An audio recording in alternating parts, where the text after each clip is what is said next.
All right. Happy Friday, everybody, and welcome back to another Future Focused live Q&A. It's been a week, 2 weeks now, so I hope you had a great Thanksgiving if you're stateside, and if you weren't, hopefully you had a nice break while everybody stateside was enjoying Thanksgiving. I know things quiet down. So if you haven't been to one of these before, this is where I like to take questions live from my community about kind of the future of work and life and technology, even though it feels like sometimes it's moving so fast, we can't get a handle on things. And there are three topics this week that come to mind that I'm talking about that I've kind of curated from the community of like, what's on your mind? Like what's keeping you up at night? But this is a live stream. So if you have questions that you want to ask live, I'll take those too. But the three topics this week have to do with MIT has some new research out on the iceberg. If you've heard anything about MIT research, AI, and the iceberg, you will probably know what I'm talking about here. I'm actually doing a deeper dive on this next week. So if you don't know, I also have a podcast and a Substack where I write more. And this one is important because I am seeing this influence all sorts of bad decisions right now. And so I'm going much deeper on MIT's iceberg project next week, but I wanted to at least answer some questions and get in front of it because we need to. Then Nvidia's CEO, he says lots of crazy things, but he said some very interesting ones about the insane nature of work ahead of us and what it means to be a manager and how to think about it. So I'll answer some questions related to that.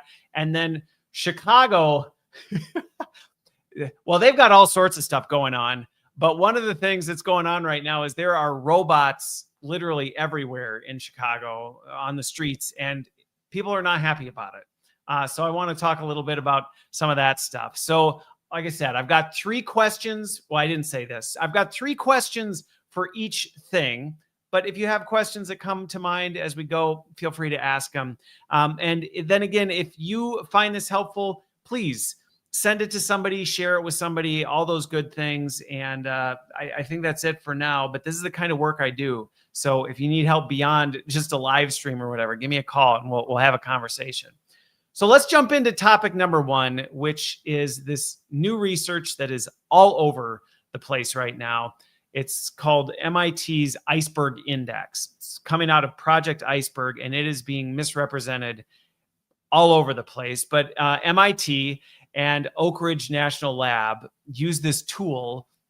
That's what's being called the Iceberg Index. And essentially, they ran a giant simulation on the economy and said, where is AI today and what could it do? And that's where you might be hearing that AI came out and proved it can do 12% of jobs, which is not what the research showed. And that's just a gross misrepresentation of it. But essentially, they estimate that AI can handle about $1.2 trillion worth of economic value, whatever that means. And there is some value to the study. So I don't want to dismiss it. But if you listen to my podcast on Monday, you'll see I have some words for the way it's being misrepresented. But anyway, it is an iceberg. And basically what the iceberg is trying to represent is the fact that where a lot of the attention is on AI is not necessarily where the economic value of it is. Everybody's hearing about what it can do for tech and coding and all this other stuff. And it's just missing a lot. But again, it's a simulation. And I think that's one of the biggest misses so many people are making right now is they're going, oh, AI can do this. And it's like, no, hypothetically based on a database of skills as compared to what AI tools say they can do, we played matchmaker and we said, based on this is what it looks like. As you can imagine, matchmaker in a hypothetical world is very different than reality. But these are the questions that I curated from folks along the way, as they kind of said, hey, Christopher, what might we be able to think about this? So the first question was, are we too focused on the loud AI crashes? And are we missing the quiet, inevitable erosion of the middle class admin layer? And so essentially, I know the person that sent this to me, but basically what they were kind of getting at is this idea of like the news cycle's obsessed over like Google Gemini and it missing an image, or OpenAI drama about what's happening, or Anthropic saying that, coding is dead. are we missing something here? You know, is the person in Ohio who works in insurance claims processing, are we missing out on that?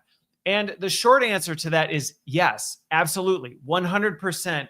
That is probably the biggest takeaway from this research, is the fact that, and I run into this a lot in my consulting work, where people are like, yeah, you know, the AI thing, you know, I use it here and there, but really that's like for, you know, the West Coast or Silicon Valley, or maybe, you know, finance in New York type of a thing. And they go, I run a, you know, this business out in the Midwest or in Texas.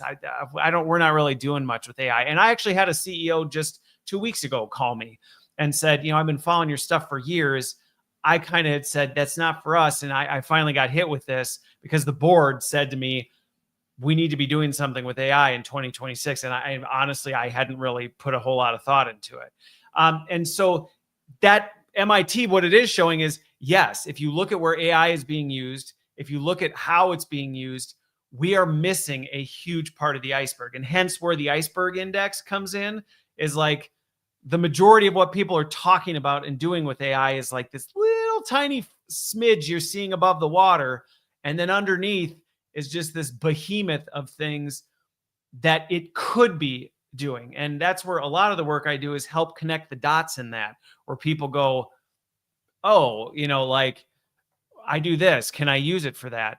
And now that said, I think we need to be careful with it, because you got to watch, especially related to this research, just because it says, now technically this is where the 11.7% of what AI can do is misleading, in that really what they came up with is that there's about 16% of people's skills that map to an AI tool.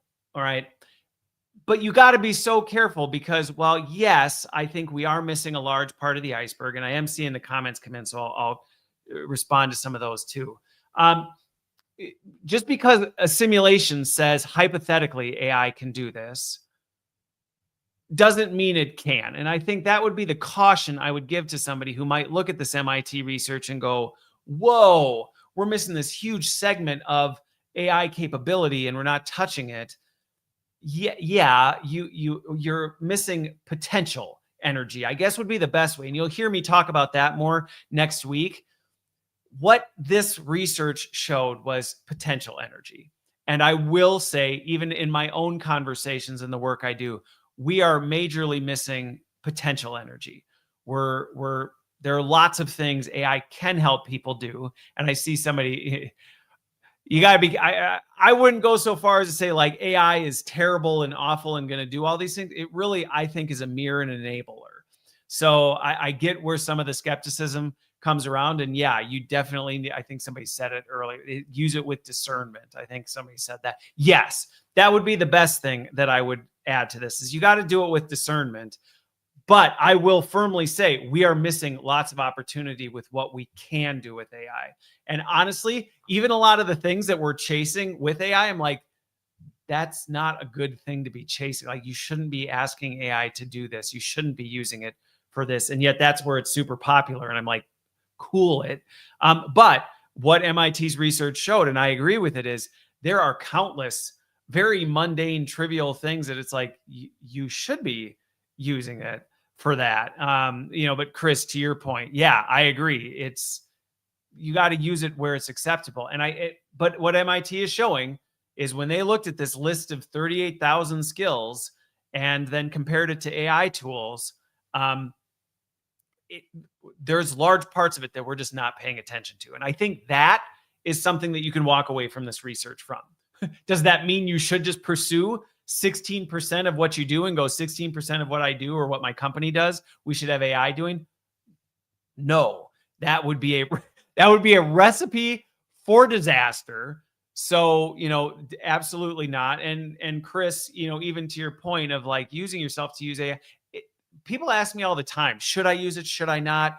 And I'm like, that's the wrong question to be asking me. I mean, I can help you think through it or process certain things, but there's not a universal answer to this. There's not everybody's got to be using it or everybody's not got to be using it. Or if you're not, you're somehow missing out. Like, I think everybody needs to kind of wade into this. It's good to understand what it can do, but you don't necessarily want to chase it all over the place. Thank you for the compliment about my haircut. Yes, it's a new do. I got a lot of them cut. All right. So question number 2 related to this that came up was, does this shift? Okay, so related to this MIT research and Project Iceberg, what it found, which was rightfully so, we're kind of focused on this stuff that's kind of the coastal elite problems. Are we missing the Main Street crisis? And so that was our question. Does this shift the narrative from AI is a coastal elite thing to, is it more of a practical everyday, like, is there more opportunity, and maybe like local governments, local businesses, small businesses, is that a opportunity area? And I would say yes. And that is yes and no, in that I don't think, and so let me give some context to this, is the AI disruption that you're hearing in the headlines going to hit, coastal, inland Main Street? I don't think what you're seeing in the headlines is actually what's happening even on the coastal elites. I'll just say that. So when you see these headlines that okay, so here's a perfect example of this. There was a point where Salesforce was like, we're not going to have coders anymore. We're going to be an AI company. There's tons of companies, I won't mention all of them, who have said, we're all in on AI. We're done with people. Even super elite tech companies are learning that's a recipe for disaster. So I would even caution people to believe some of the disruption around AI nonsense that's floating everywhere, because it's not true. It's a misrepresentation, and everybody's acting like AI is changing everything they're doing, and it's not. But what I do think this research does show is that, yes, there is more opportunity and the disruption that is coming for everybody. And I will say that whether you like AI, whether you actively use AI, whatever you do, it's coming for even companies that go, we are not going to touch that, or I'm not going to touch that. It's like, well, even if you personally don't, it's going to disrupt the way you do things, how you do things. It will, and you can not like that or whatever, but it will affect things. And that's an inevitability. It's like, the best example I can give is like back in the late 90s, early 2000s. I wasn't fully in my profession yet, but I was doing enough that there was plenty of people that were like, I'm not touching this internet thing. This internet thing, this is a bubble. It's going to pop and we're going to go back to doing things. And there was legitimacy to what they were saying. And yet, if you denied the use of the internet, you were in trouble. And I would say the same thing is going to happen with AI, even in kind of, the midland areas, some businesses who people will go, there's no way AI can be used for this. I actually think if you say AI is not something we're going to use in our business, you actually are missing opportunity. Like, if you have not toyed around with it, it's like playing with enriched plutonium or enriched uranium. I wouldn't recommend playing with it lightly, but you should be at least familiar with and examining, like, well, where might this fit? Because there's a lot of crap that we waste time on that is not value add that AI can do and is very good at doing. Now, you shouldn't just let it run on its own. That would be foolish. But, hey, so really interesting point. Those of you on Substack, you can't see this, but really interesting comment. Yes, about like digital photographers. Kind of, for a while it was like, oh, you're a photog because you do digital photography. That's not. And there's always going to be the truisms, the purists who are like, I'm a non-AI this, so therefore I'm purist. And to me, I kind of roll my eyes, not like in a bad way, but I'm just kind of like, that's fine, but some of the stuff you're doing is just not really value add. And digital photography was another good example of this, where it's like, there's some things where you didn't need, like, there's value to using digital technology to do photography. Like, it actually legitimately benefits the work you do. And to not, you're missing out. Like, that's fine. You can have a photo lab, But even if you're into traditional analog photography, film photography, you're going to want digital tools, maybe not for the picture part. Maybe you want to do it to run how you actually pick your locations, or have you researched like where's the best way to do it, or to get like, there's just things that you can think outside the box. And I think that is what MIT research is showing, is it's like, get outside your box. Maybe what you do is really unique to people and your unique human skills. But believe me, there are things that you're doing day to day that are pointless that AI could help you streamline. And I think the iceberg is really what that's getting at. There's just this huge behemoth bloat underneath the water that AI can do, and you should look into it. Okay, so question 3 related to this, so I don't get too caught up just on the MIT research, because next week's going to be a lot about that. Is this 11.7 figure? Okay, well, so I'll answer. Critic, I'll get to that. I will answer a brief summary of the paper, and then let me answer this question first. I will come back to that one. Is the 11.7% figure, which it's everywhere right now. Just Google AI 11.7%. And I mean, everybody's talking about it. It's like in every freaking social media post on the planet. Every company's going 12% of people. Like it's everywhere. So is that figure a cliff we're about to fall off of? Or is it going to be a slow, agonizing burn type of a thing, for implementations? And the person who asked this, again, I know them, and they're kind of saying like, so is this study, it says AI's here now, but companies move slow. So is there going to be like an apocalypse? Like, are companies going to suddenly realize, oh my gosh, there's 12% we're missing on, we just need to like do it? Or is this going to be more of a slow transformation? Here's my answer to this question. And Critic, this might kind of hit on this. Like, does this study warn of mass unemployment or mass disruption to things like that? I would say no. First of all, one, it's a simulation. So whatever it says is based on hypotheticals and based on, whatever. But in practice, and this is some of the work I'm doing right now in consulting, like even in consulting where I have a ripe use case for AI, where somebody goes, we're trying to do this. Christopher, can you help us figure out how to make AI do that? Even that is a slow burn. Like, it doesn't happen overnight, because the reality is business is messy and people are messy and change takes time, type of a thing. So yes, the MIT research says there's this huge untapped mine of diamonds that we aren't touching right now. And I would agree with that. But just because it's there doesn't mean you can go, install Gemini or Copilot, or even go to a custom. I talked to the chief AI officer at a dev firm, and we were just nerding out about this today, that like, we talked about the fact that even if you identified this perfect use case in an organization, you can't just like flip a switch and pull this on. And you certainly don't want to just turn something on and say bye to the people. You're doomed if you do that. So I don't think this is a cliff. And honestly, anybody who says like AI is going to destroy everything in the next couple of years, I'm like, I don't think you understand just the way this stuff is working. And the companies who are making the mistake of jumping off the cliff, let's just say they're cratering at the bottom and learning some really hard lessons along the way. So, no, I don't think it's a cliff. It is a long burn. I think we're going to see transformation happen over a long time. If you follow my stuff for long, there are a lot of legitimate risks that people need to be aware of. I absolutely will say AI is the generative AI that we see now is probably the most powerful technological advancement we've probably ever had, in that, and I saw somebody made the comment earlier, it thinks for itself. I don't necessarily say it thinks for itself, but it definitely does things in a way that we've never had technology do. And I think that is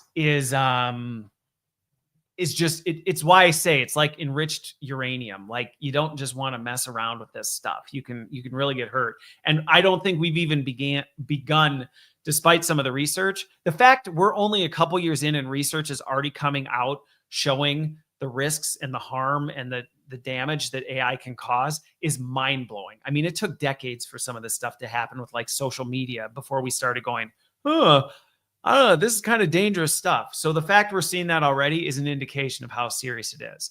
And yes, critic, AI does require a lot more infrastructure. Going back to the Cliff question, you have to have infrastructure to support it. You've got to have tools and people and teams and all this stuff. It's not just like you flip it on. And I think that's one of the big misnomers about generative AI, because it gives this impression it is a thing. It does. And I'm like, it doesn't. It just does people's bidding, which, if you know anything about people, you know can be a really dangerous thing. So, okay. So, critic, I do want to answer this question, and I'll be brief so I can jump to the next ones. So a brief summary of the paper. It's a 21-page research paper. One of my biggest frustrations is everybody's talking about this MIT Project Iceberg. And I'm like, have you even read it? Like, did you look at it? It's not that long. It doesn't take that long to go through. Take the time to just glance at it. You can download it for free. You can go through and scan it, type of a thing. But essentially what they did was they did a giant, I would say they played Sim City is essentially what they did with this. And what they did is they looked at a huge skills database, which is a legitimate skills database.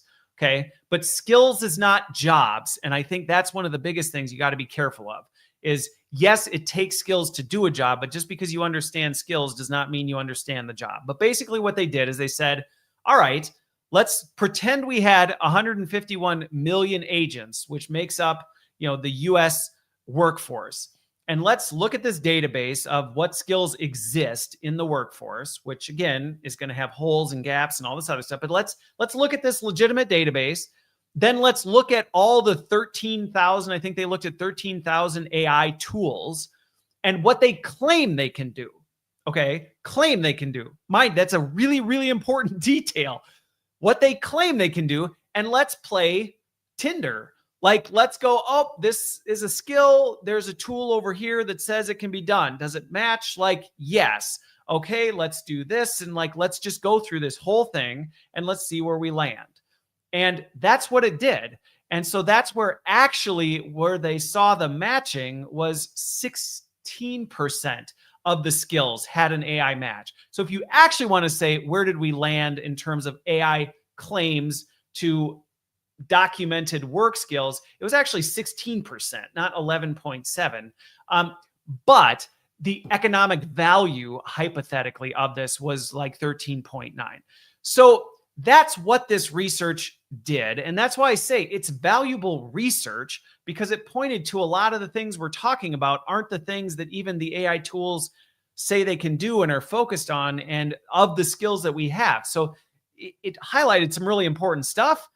But it did not say we can get rid of 16% of workers, or even we can do away with 16% of skills. I think it was 3 weeks ago, I did one of these live streams and I talked about a study that came out. Oh, I did a whole week on it.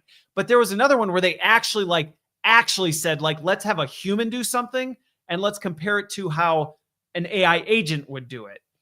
And even in that highly simulated, we did apples to apples comparison, which still isn't apples to apples because you still have to tell AI specifically what you want it to do and give it all the details. But even in that, the number was, I promise you, way lower. I think it was 0.8%. At the best, it was 2% of what AI could do compared to a human. So we got to just be really careful. And just because MIT has a reputation and it's an academic study, it must mean all these, it just doesn't mean what people thinks it means. And so when I see news headlines all over legitimately saying MIT proves AI can currently eliminate 11.7% of jobs, I'm like, that's not even what the researchers would say. Can we please stop the BS? It's just not accurate. Okay, enough on the MIT study. If you're interested more in the MIT study, I'm nerding out on this all next week. My podcast will be on it. Substack will be on it. I'm working on that stuff right now. The podcast will drop Monday, and then the article will drop Wednesday. So you can follow all that if you want.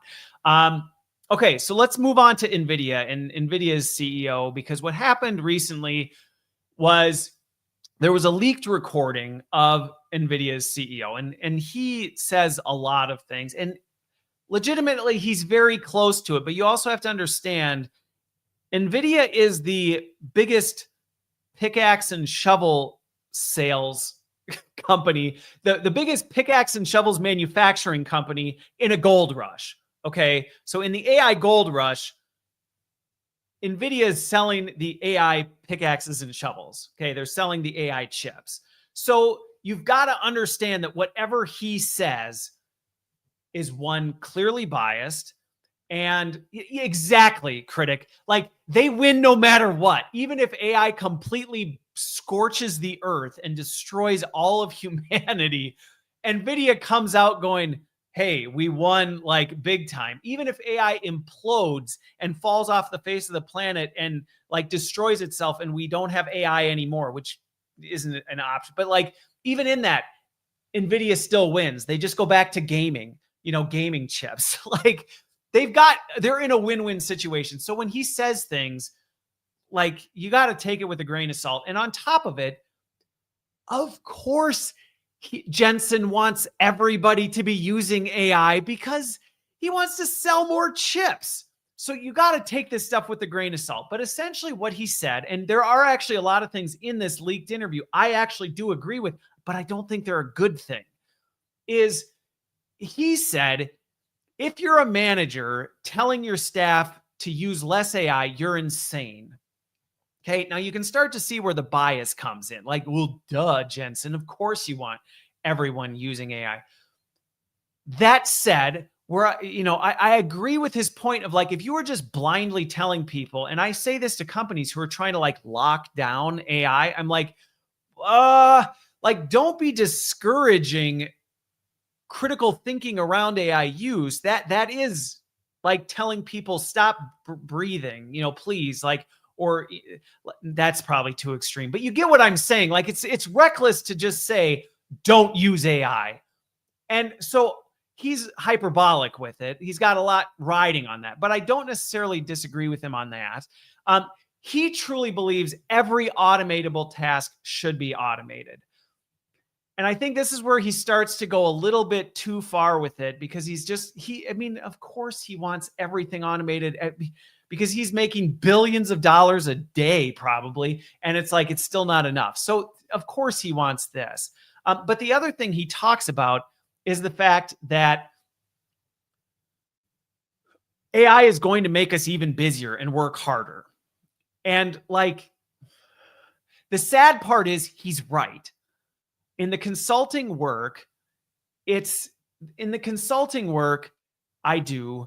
I talk to so many people who are using AI left and right, and they're busier and they're more stressed out than they've ever been, because the pace of change is moving faster and they're being told use AI and they haven't been given the tools to even really know how to use AI well. And it's just like, go faster, produce more at any cost. And people are like, I'm losing it. And so when he says we're just going to be busier than ever, he's not wrong that that's the trajectory we're on. I don't think that's a good trajectory that we're on. And it's not the trajectory we should be on.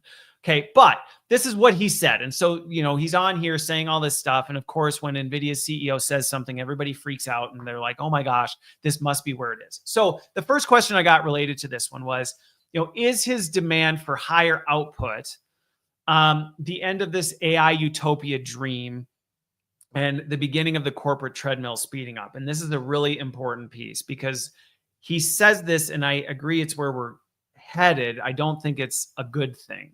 In that, if you read the AI headlines for long, there's plenty of people out there promising this AI utopia, that it's going to be amazing. And we're going to all have our own private islands where we sit around and we're going to have universal basic compute, and AI is just going to do everything for us. And we're going to be playing golf and, drinking Mai Tais on the beach. And it's like, seriously? Like, or even the more grounded ones where it's like, oh, we're just going to be doing higher order activity. All our jobs are going to be wonderful because we're just going to be thinking critically about things and, spending back, pontificating on the future of work. Okay. So the question they're asking is like, does this blow a hole in that? Like, because he comes out and he's like, basically, you're just going to be working harder and doing way more. And your whole idea of a 4-day work week and less hours, yeah, it's dead. I agree that this is the trajectory we're on right now. And in a lot of the C-suite consulting and advising I'm doing right now, I'm like trying to push against these C-suite leaders and go, can you stop running on this treadmill? Because this is where a lot of companies are going. And if you're in a company, you might be feeling this pressure where it's like, well, why can't you do more? Don't you have AI now? We have Gemini. We just implemented Copilot. Why is it taking you 3 days to do this thing? Shouldn't you be doing it in 5 minutes now? And people are like, are you kidding? Like AI is helping me, but it's not like I can't just, I mean, build an agent if you haven't. You build a Google Gem or an open AI, a GPT, and you'll quickly see like it's not just making everything faster and better. And so I do agree that there is this pressure to just speed up the treadmill. I would actually push against it though and say, if that's what you're doing, you're critic. I like the way you said it's like cyberpunk dystopia if you're going there. And it actually is causing major problems. And I'm already seeing this. And this is going back to AI being the most powerful amplifier I've ever seen. This is the thing. It can make things that are good better, but it also makes things that are bad way worse if you're not careful. And so this just like hitting the dial up on the treadmill going, great, we're a company that does this. We should be able to do 2x that by 2026. That's not a good path. So it's the trajectory many companies and many people are on. It's not one that I think is good, and not just because Christopher cares about like people's well-being and the overall health and just benefit of humanity, but also from a performance standpoint. Like objectively, when I work with companies who have just turned up the dial on the treadmill, it's like if you actually did that in real life, like in a matter of time, and actually if you just keep going with it, you're going to trip and get flung off the back of the treadmill and, potentially get sucked under and like torn to shreds. So no, we shouldn't be going this way. And not just because I care about people. It actually leads to really bad outcomes. So that's my answer to that question. Is it where we're going? It's where many people are headed. Is it where we should be going? Absolutely not. And if you are, please, don't. We can have another conversation. Okay. So question 2 was, his comments about insane managers. And him saying, you're just basically an idiot if you're a manager telling your people to don't use AI or be, cautious with AI. You're essentially a Luddite. If you say be careful with AI, you're an anti-AI or a Luddite. Is that a thing that he's out of touch? Yes, in the sense, he is out of touch. He's the CEO of one of the most powerful, they're just raking in dough left and right, scorching the earth with what they're doing. Like, does he realize what the implications are of his comments? I would say no. I don't think he fully understands even what he's saying. And he has a lot of incentives. Here's the part that I think we have to be careful with though. Because sometimes when people say like, oh, so is he out of touch? Yes. I think what we sometimes have to be careful of, and I just see this in a lot of the consulting with C-suite leaders that I work with, a lot of C-suite leaders are out of touch with the everyday person. And I think that's one of the biggest things I'm trying to help reconnect is like, hey, do you understand what like the everyday person is dealing with? Because they're not dealing with what you're dealing with. And you thinking this is actually really harmful to them. So let's ground you in reality. Where I'm cautious to say like out of touch is sometimes when people say, is he out of touch? There is this perception sometimes that, a CEO or even like a big tech CEO involved in this AI, it's like nefarious. It's like Dr. Evil. The Jensen's sitting in a conference room, well, he doesn't have a mustache, but if he did, he's twiddling it, rubbing his hands together going, how are we going to destroy humanity with our chips? We're going to erode all of our rare earth minerals and ha ha ha. It's not that. And I don't know Jensen personally, so maybe he is Dr. E. I don't know. But largely, when I actually talk to a lot of these leaders in the tech industry and a lot of the people who are behind some of these things, that's not what they are. They're human beings too. And so is he out of touch? Yes. would he greatly benefit from spending more time with everyday people who actually are like waking up in the morning and, not flying on their private jet to this meeting? And like, yeah.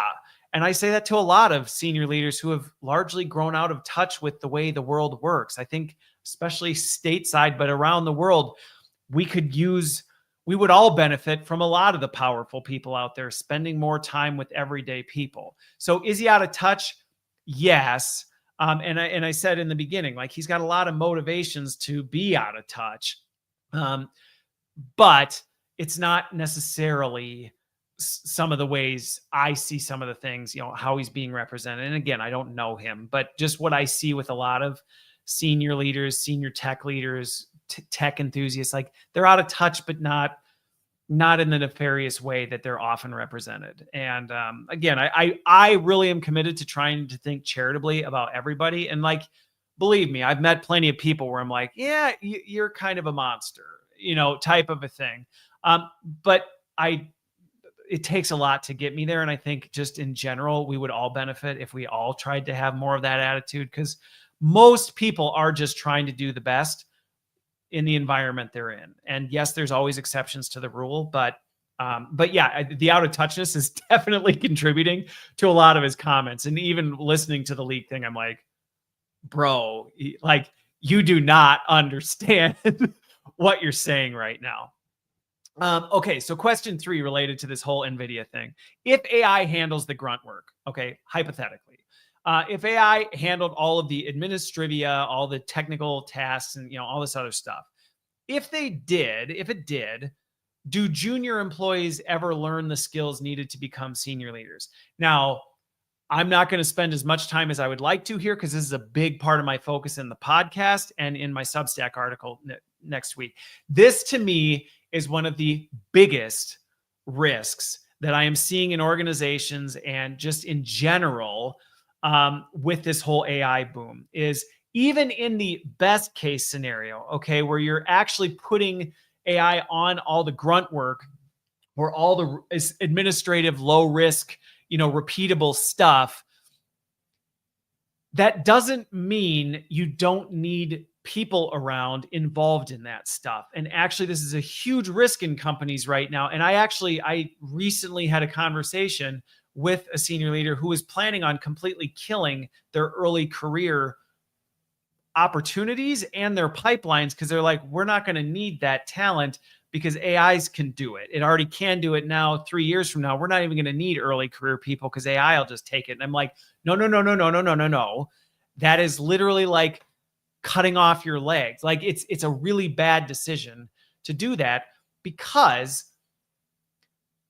the grunt work, if you will, and I don't even like saying grunt work because it implies it's less value. It's still really important. Like, you can't not do it, but that's usually the training grounds for a lot of things. I think back to early in my career, a lot of the stuff I did was, yeah, maybe it wasn't the most high value work, but it's how I learned the context of like, oh, that's why we do what we do, or that's what this contributes to, or like, that's where you make the mistakes that you can make a mistake and you're not going to tank the company. You're not going to kill a $10 million deal because, look, I asked you to work on this PowerPoint presentation. It wasn't for the board, or it wasn't to go at a quarterly earnings call. It was for, this meeting. And, oh, you kind of messed it up, but I can coach you through it. Now, that said, and this is the caveat that I'll spend more time talking about next week, that doesn't mean your early career or entry-level talent, or, the folks focused on more of kind of the day-to-day, that doesn't mean, oh, okay, so we shouldn't have AI do that. Let's just keep people doing that. No, it's just the relationship to it should change. The way you have people working on it should change. You may not put Jimmy or Julie on, hey, go copy and paste all these names into this spreadsheet. Like, no, you don't go, well, Christopher said human order, where like you should have them doing that grunt work. Like, no, you're wasting their time, because asking them just to do that task doesn't help them learn why. So you need to adapt and say, okay, we still need early career people. We still need people who are new to the field, or maybe are coming from a different industry or a different field who are looking to grow. Like, we still need those people, we just need to make sure we're changing what they're working on and how we're providing them with support and growth in that, so that if anything, going back to AI being an accelerant, you can actually accelerate how quickly people can be prepared for bigger, higher risk, more complicated work, because they don't have to spend 3 years copying and pasting data into spreadsheets. You can be like, hey, like, how about now build a gem or an agent that can copy the things into spreadsheets? Now your job is to like validate it or look for what kind of, maybe build the prompt for what you want it to do type of a thing, like that. That's, I think, the thing that we need to look at. And, Critic, to your point here, getting hired out of school as a coder for most graduates. Yes. And even with coding, all right, so this one specifically, and I don't know if this specifically touches on your question or comment, Critic, but I see this all the time where people are like, oh, so coding is dead, right? Because AI is going to be able to write code. No. And I have tons of software engineer friends, and I know, and I write enough code. You still need people who know how to code and know the intricacies of software engineering and computer science. While AI can code, you wouldn't just want to just have it do all your coding, even entry-level coding. And even that, like, you need somebody who understands the ins and outs of why you would code things a certain way and this and that. And you would still want even early career talent who maybe now knows the kind of code you write or AI writes for you, but they understand, like, yeah, I know AI tends to write it this way, but we don't want it that way. You need to, because the way our customers use things or the way we use our product is not like that. So honestly, even things that AI is doing a really good job at now, it doesn't kill early career roles or anything like that. You still need to know the fundamentals. And it just goes back to the fact that AI just amplifies what is. And I am seeing companies make this mistake and they think they're fine because they have the people now. But I have one client that comes immediately to mind, and they lost some really key talent and they had transferred everything over to AI and they had not been building a pipeline, and it cost them big time, like big time. I can't share details, but let's just say they're never going to make that mistake again. They will never make that mistake again. We'll just leave it at that. So again, I think it's just about the critical thinking and the discernment and understanding what it can and can't do type of a thing. And even if it can do it, you don't want it to do it because it's just not good. Okay. So with the time I have left, because I got a meeting I got to jump to here, headline number 3 was about robot rage in Chicago. And if you haven't been to downtown Chicago, I haven't been to downtown Chicago in quite some time, even though I'm in the Milwaukee area. But these little robots are everywhere. They're like cruising around, and people are getting really pissed off about it. Like, they're getting really mad, and they're probably mad for other reasons in Chicago, but they're really mad at these robots.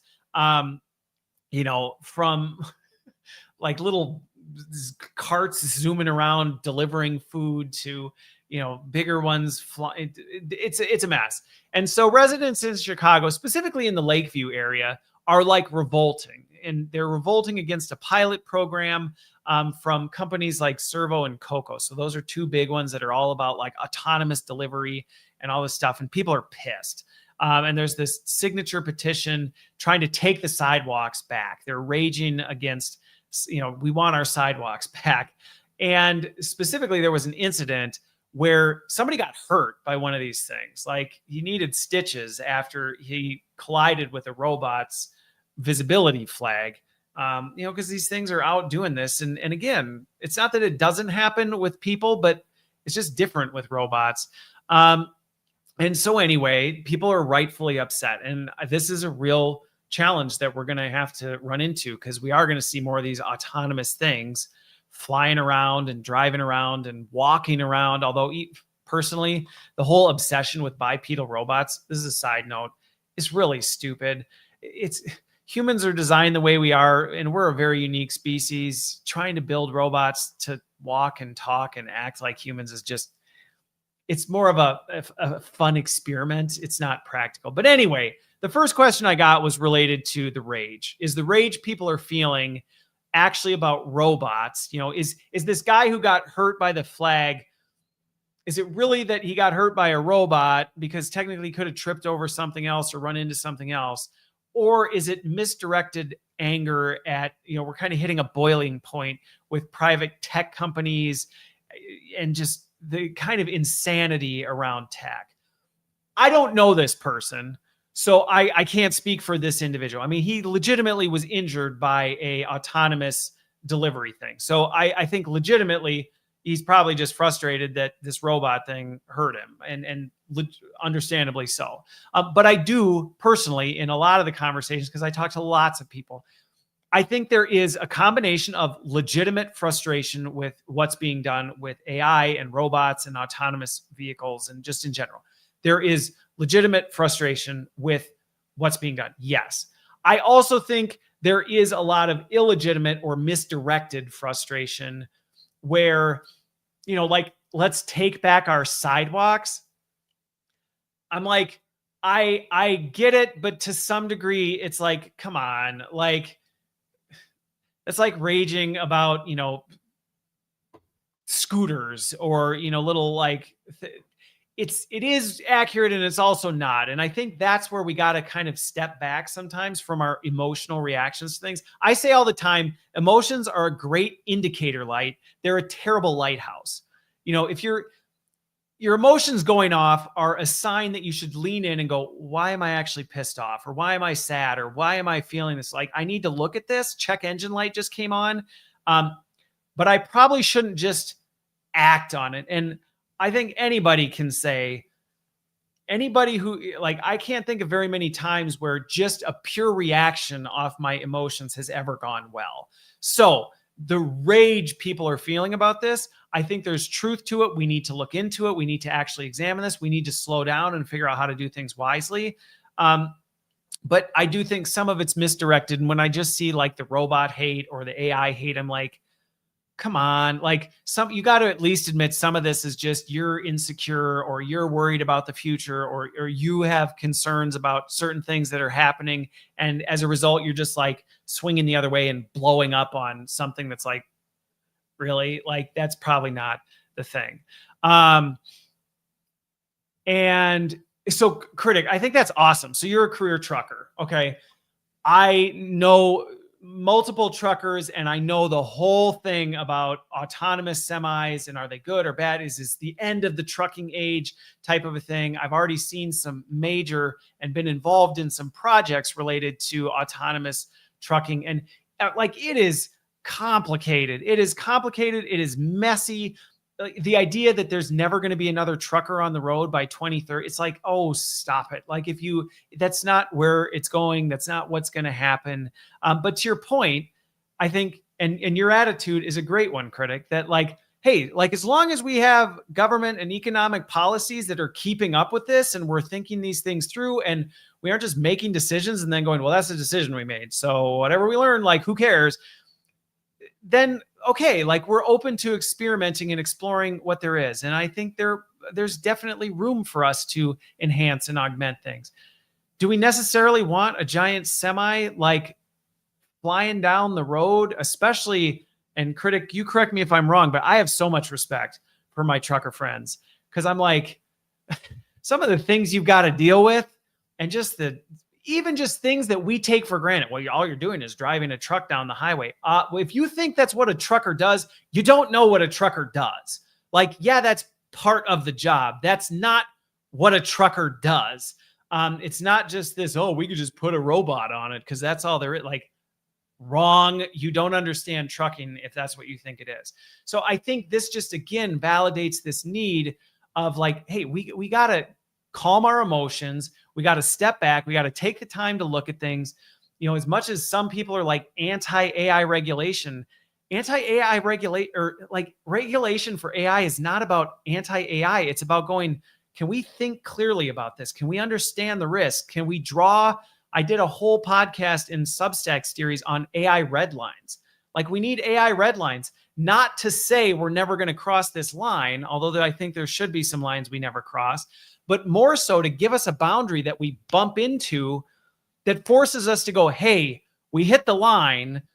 we need to stop and take a closer look before we just, plow over it. And if you don't have red lines, you just keep drifting, and that's dangerous. So hopefully that answers that question. Critic, and I've got commentary on that. Yeah, I agree with you. Okay, so question 2. Why have we allowed tech companies to treat public cities like R&D labs, shifting the liability and the learning curve to pedestrians and the disabled? I know the person who asked this question, and actually my heart goes out to it, because this is one of my biggest frustrations. Why have we allowed it to happen? Honestly, I think, you just look at, why do we do so many really stupid things? Pride, greed, like they're all for these just really bad reasons. And, in some cases, I think sometimes the sad part is it's easy to point the finger at, because the question was directed at, like, why have we let the tech companies do this? And I agree, there is absolute accountability that needs to be thrown on the tech companies. And we need to say, hey, like, you guys have gone unchecked, and you need to be held accountable for some of the things you're doing. The thing we don't do enough of, though, is we don't look in the mirror and go, yeah, but you know what's also fueled this? Our demand for, we can't wait a day for a delivery. I need it now. I need it in 10 minutes. If I have to wait 20 minutes for something, that's too long. If I can't get my lunch, if I have to get up off my butt and go get my lunch, or if I even have to walk downstairs to get it, that's too much. Like, our insatiable appetite for more and faster, and like, we are part of the problem. We are part of the problem. And that is also contributing to why these tech companies are doing what they're doing, because we're asking for it. We're asking for it. Companies, and I can just tell you this from a corporate economic standpoint, companies don't invest and build things. They do, but largely they don't do things that people aren't asking for. They do, and then they flop. The companies that succeed are the ones who are doing exactly what people want. And right now, a lot of this stuff, while we go, I hate these robots zooming around on the street. Okay, well, you're the one who said waiting 15 minutes for your order was, you were complaining and moaning about how long it took. They just solved the problem for you. You just don't like the way they did it. So I think it's about, again, shared responsibility and all of us being willing to look in the mirror. If you're the CEO of a tech company, you need to look in the mirror and you need to go, are we actually doing a net positive for society? You need to look at that. If you're an employee at the company, you need to look at, like, am I speaking up? Like, am I raising concerns when I know there's legitimate problems? If I'm a customer, am I actually going back? If I'm a consumer, am I like checking my insatiable desire for more? Like, we all need to participate in this, or we're all cooked, is really what I would say. Okay, last one that I got was, does this signal a shifting tide where tech backlash moves from angry tweets to physical resistance against automation in the world? Similar to something I said before, that is the trajectory we are on. I think that is a dangerous trajectory. And I think this is why we need to be really careful, because we are reaching a boiling point, and not just over tech. People are more pissed off than I've ever seen them. I mean, people are just angry. And I don't want to say there's not reason to be angry. I get it.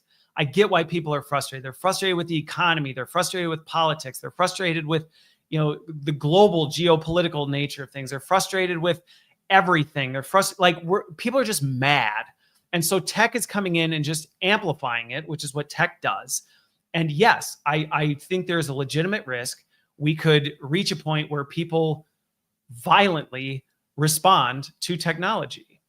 And I think that's not a good thing. If you're in Chicago, don't take a baseball bat and go smash one of these robots. Like, that's not the way to get things done. And I get that when we feel this way, that's what we want to do. Going back to, your emotions are an indicator light. They're telling you something. You should pay attention to that. You should not just respond to it, or you're going to make a really stupid mistake. You might feel really good taking a baseball bat and going Office Space on one of these little robo delivery things until the cops show up and you end up being charged with a crime for, destroying legitimate property or,